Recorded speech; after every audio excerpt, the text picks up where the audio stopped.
Gang TV. Bonjour, chers internautes, chers téléspectateurs.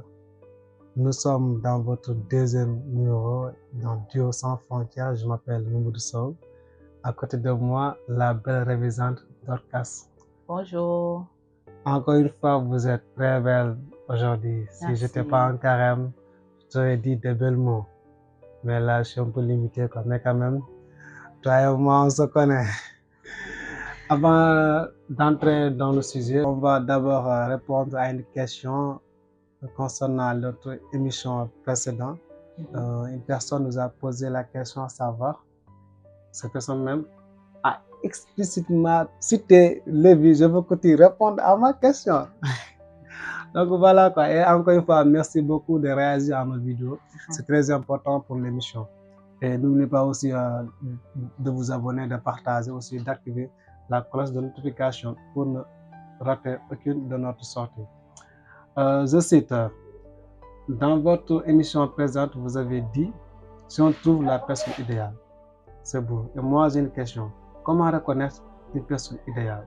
Déjà, selon les sciences naturelles, ou encore selon certains chercheurs, ils disent que la femme, elle aime par ce qu'elle entend. Tandis que l'homme, il aime par ce qu'il voit. Déjà, toi, en tant que femme, comment reconnaître la personne idéale? Parce que je vais aller dans deux volets, l'homme et la femme. La femme, déjà, tu dois beaucoup regarder l'homme, entendre l'homme. Parce que l'homme, il n'est pas très comme la femme. Parce que nous, les femmes, le plus souvent, on démontre.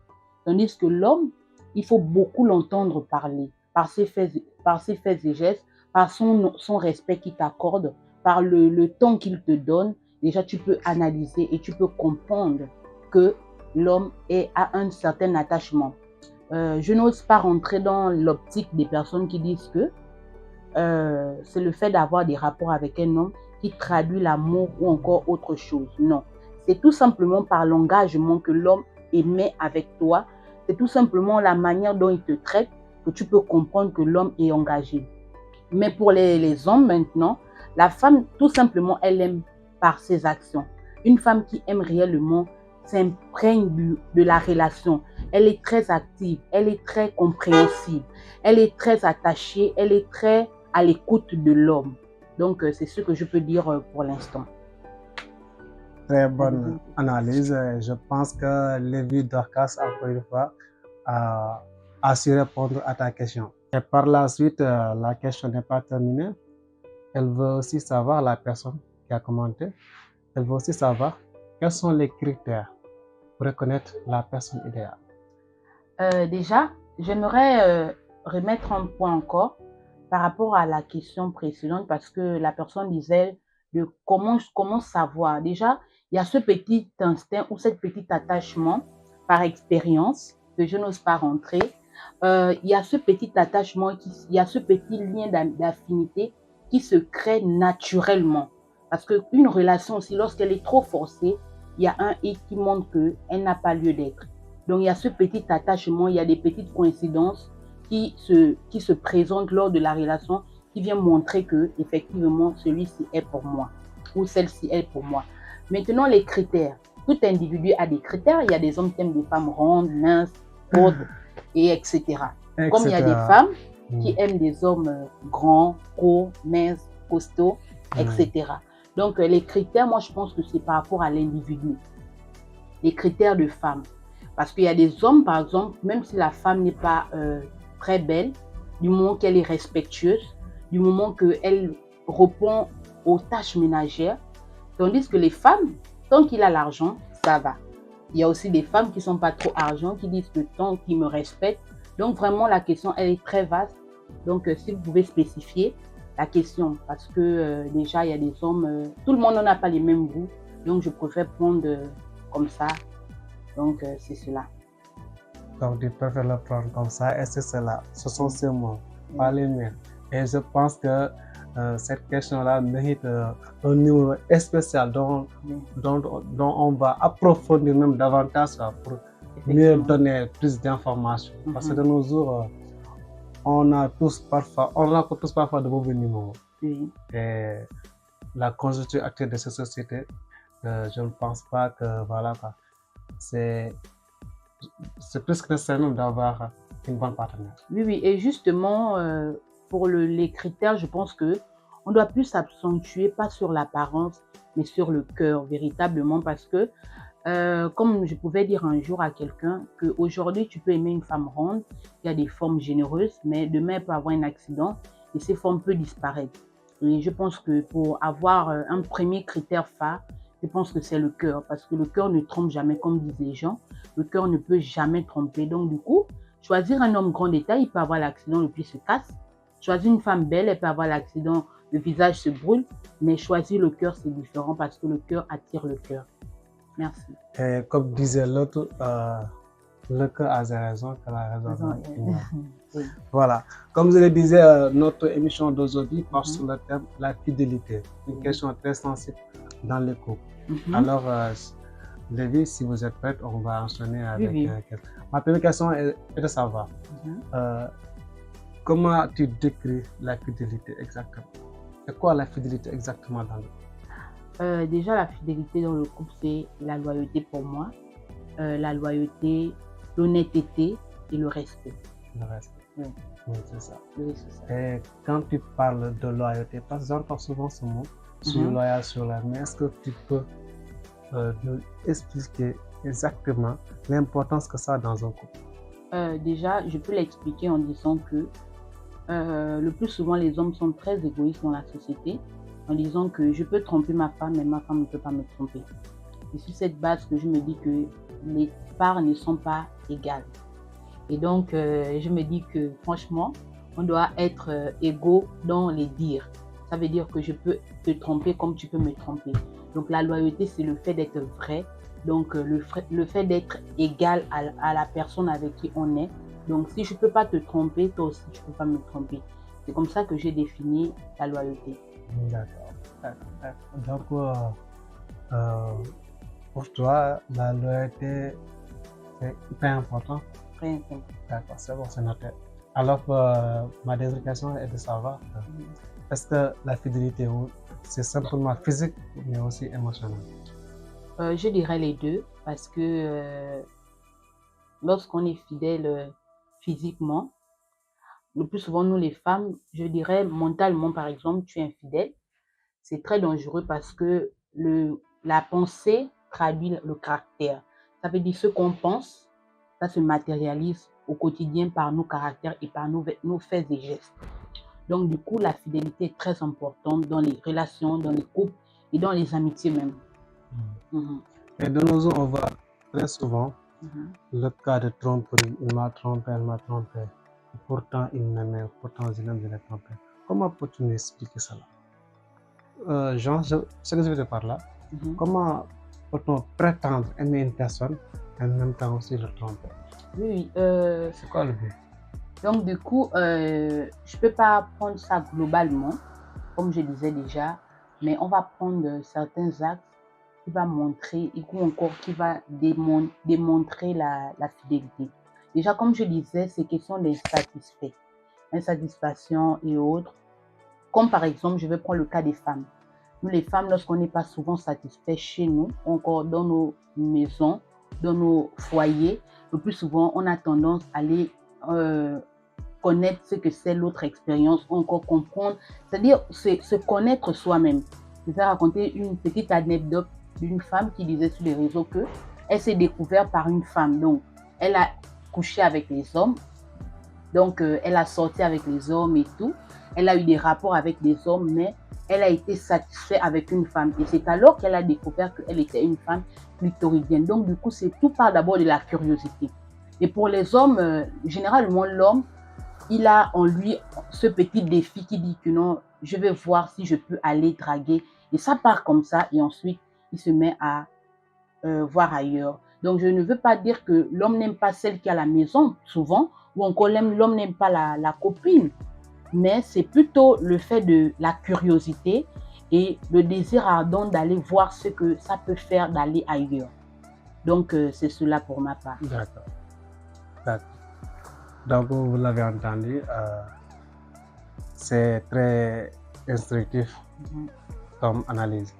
Et donc, souvent, on a tendance à poser la question, Est-ce que la fidélité est une preuve d'amour ou bien c'est une question de principe?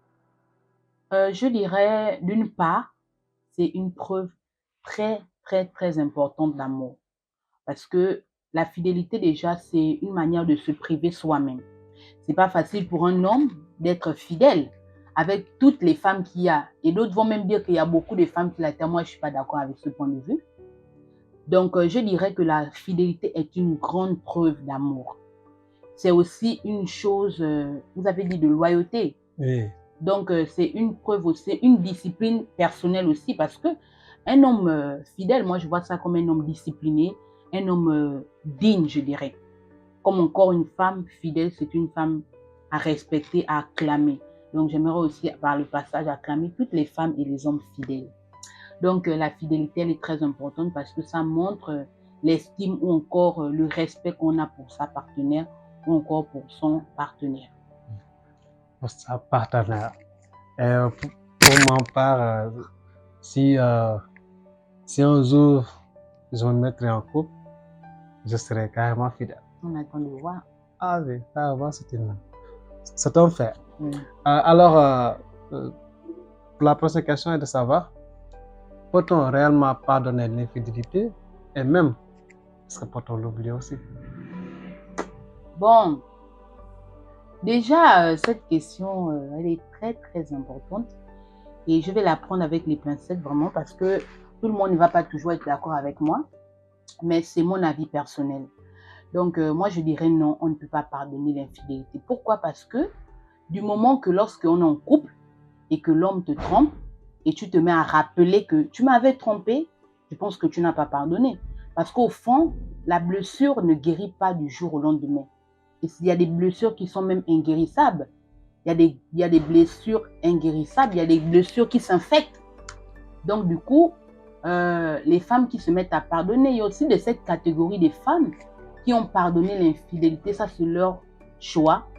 Comme je vais toucher le cas de l'islam, c'est pardonnable parce que c'est déjà quelque chose de légal. Et tout part de l'éthique. Par exemple, pour l'Afrique de l'Ouest, l'Afrique centrale, je dirais, nous, on n'a pas les éthiques de l'infidélité, c'est-à-dire le fait qu'un homme te trompe, c'est une infidélité et qui est normalisée. Tandis qu'en Afrique centrale, c'est pas normalisé. Et très souvent, cette catégorie de femmes ne pardonne pas l'infidélité. Mais je prends le cas de l'homme. L'homme ne pardonne jamais l'infidélité. Parce que l'homme se dit que le corps que j'ai touché, la femme que j'ai, m'a trompé. Tandis que la femme peut pardonner à certaines circonstances l'infidélité. Donc, je dirais que la fidélité, le fait de pardonner l'infidélité, c'est vraiment, je pense qu'il y a certains qui pardonnent, il y a d'autres qui pardonnent, mais moi, je ne pardonne pas. Pardonne pas l'infidélité. Tu n'étais pas la seule aussi. Ah oui, carrément. Et vous avez très bien précisé un point essentiel que les hommes, tous les hommes sont égaux et ne pardonnent pas l'infidélité. Peut-être il y a des exceptions, mais je ne l'ai jamais encore rencontré. Alors dis-moi, est-ce que réellement les hommes et les femmes vivent de la même manière l'infidélité? Comme je l'ai dit, non, parce qu'il y a des femmes qui pardonnent l'infidélité. Il y a des femmes, par exemple, qui sont au foyer, elles ont fait 18 ans avec un homme, elles ont fait des enfants avec l'homme, à cause du fait qu'elle a des enfants, elle a duré la honte d'aller annoncer à la famille, mon mari m'a trompé, elle se met dans le silence et se dit que non, c'est gérable. Tandis que l'homme, il t'a déjà repudié. Pour au Sénégal, ils ont repudié. Mais par contre, moi je me dis que si moi je peux te pardonner l'infidélité, et toi tu peux me pardonner l'infidélité, c'est contradictoire. Donc du coup, l'infidélité ne se gère pas de la même manière parce qu'il y a des hommes qui sont catégoriques, qui disent que moi je peux jamais pardonner l'infidélité. Tandis qu'il y a des femmes qui disent que du moment qu'il m'a trompé ailleurs, moi je peux pardonner, ou encore c'est mon mari, les autres femmes ce n'est que des chisas comme disent au Gabon. Donc voilà, moi je pense que c'est pas partagé. Et parfois aussi, l'infidélité peut être pardonnée si le gars est riche, archi riche. Voilà, j'ai pas vraiment touché ce point en disant que vraiment le fait qu'il est riche et dire que en tout cas je peux pardonner, c'est mon homme, les autres filles ce n'est que voilà les deuxièmes bureaux des filles d'à côté. Donc mais moi je pense que le fait de ne pas aussi pardonner l'infidélité, ça te détruit toi, Parce que tout le temps, tu vas te remettre en question. Et une fois, il y a ce traumatisme en toi, ça montre que réellement, tu n'as pas pardonné. Quelque chose qu'on pardonne, ça disparaît du cœur. Mais si ça n'a pas disparu du cœur, alors tu n'as jamais pardonné l'infidélité. Voilà une question très sensible. Et voilà, surtout ce qui se passe de nos jours, il y a cette recrudescence des posts sur les réseaux sociaux. Et raison pour laquelle je voulais savoir, est-ce que les réseaux sociaux, en gros, facilitent l'infidélité? Oui, comme le cas de TikTok. Je vais prendre ça vraiment. TikTok, c'est devenu un monde où on peut voir facilement la femme nue. Et comme je le disais depuis mon introduction, que l'homme aime parce qu'il voit et la femme, elle aime parce qu'elle entend. Donc du coup, nous, on n'a pas la facilité de voir un homme torse nu et être chaud. Je veux prendre son côte. Tandis que l'homme, une fois il voit une femme en 2 pièces, il est chaud. Donc du coup, les réseaux sociaux vraiment empiètent dans l'infidélité et aussi dans le cas que facilement on peut écrire une fille, facilement on couche une fille, facilement on sort une fille, facilement, voilà, comme on a le cas des sites de rencontres qu'on a déjà, qu'on n'avait pas auparavant. On a le cas des placements, vous voyez. Donc toutes ces choses empiètent dans la fidélité, parce qu'il y a des hommes qui se disent que je vais encore faire comme moi je suis, voilà. Comme il y a des femmes qui voient des hommes riches qui proposent de l'argent, qui misent sérieusement. Et si tu attends un homme qui c'est pas trop ça, vraiment, ce serait vraiment difficile d'être fidèle. Ce serait vraiment difficile d'être fidèle. Et en vous voyant expliquer tout ça, j'ai une question un peu personnelle. Avez-vous déjà été trahi? Comment avez-vous réagi à cela? Là, Dorcas, on dirait qu'on a touché un point sensible. Déjà, moi, je dirais, j'ai jamais été trompée. Bon, c'est vraiment étrange à dire. Peut-être que j'ai jamais aussi découvert, mais franchement, j'ai rencontré que des hommes dignes. Et je vais faire au passage, moi, j'ai rencontré que un seul homme, c'est mon ex. Donc, j'ai vraiment duré dans la relation et j'ai jamais été trompée. Franchement, on avait tous les problèmes du monde, j'ai jamais été trompée. Mais par contre, je pense que je n'aurais pas pardonné. Franchement, parce que je me dis que lorsque moi je suis en relation, je me prive de beaucoup de choses, je mets vraiment beaucoup de barrières. Et que si cette personne me trahit, franchement, moi je ne peux pas pardonner. Mais franchement, je n'ai jamais eu une relation où on me trompe. Oui. D'accord. C'est bon à entendre et aussi c'est bon aussi à savoir. Alors, qu'est-ce qui fait le plus mal? C'est l'acte lui-même ou bien le mensonge? Bon, je dirais le fait de croire en quelque chose qui n'existait pas. Donc, les deux. Donc, l'acte, elle est mauvaise. Mais vous avez dit l'acte et... Le mensonge lui-même. Parce que le mensonge vient de l'acte. Tu ne peux pas mentir sans acte. Donc, je pense que ce qui fait le plus mal aux femmes, c'est le fait de croire en quelque chose qui n'existait pas. Parce qu'une femme qui sait déjà que son homme est un infidèle, elle ne peut pas avoir mal. Comme une personne qui croit que son mari c'est un ange ou son copain c'est un ange, on dit que c'est un démon. Franchement, c'est ça. D'accord. Donc, on ne peut réellement reconstruire une histoire après une trahison, après une infidélité. Si, j'en ai rencontré qui se sont, des personnes qui se sont reconstruites après des ruptures, mais je pense que c'est avec beaucoup de difficultés, avec beaucoup de peur, avec beaucoup de crainte, avec beaucoup, parce que du moment où la femme n'a plus de confiance, par exemple, il y avait une de mes sœurs qui a pardonné l'infidélité et je pense qu'elle ne s'était pas remise parce qu'il n'y avait plus la confiance. Donc à chaque fois l'homme sortait, tu allais où? À chaque fois l'homme partait, tu as fait quoi? Donc il n'y avait plus cette confiance. Une fois il y a la peur, même comme l'homme sort, quand la femme sort, je ne dis pas la femme parce que les hommes ne pardonnent pas l'infidélité. Voilà pourquoi je prends plus au côté femme. Donc une fois l'homme sort, la femme a déjà peur. Et une fois tu as cette peur, ma soeur, mon frère, toi qui m'écoutes, quitte du foyer parce que c'est plus un foyer solide. Mais j'en ai rencontré des personnes qui se remettent. Voilà pourquoi je parlais de culture. Il y a des personnes bon, il m'a trompé du moment que ça a été dehors, il m'a pas montré ça, je peux pardonner. Donc, c'est ça, c'est question de culture, mais pour des personnes, je vois que le plus souvent, l'Afrique centrale, les femmes de l'Afrique centrale qui ne sont pas habituées à la polygamie et autres, franchement, elles sont très drastiques dans ce sujet, elles ne pardonnent même pas.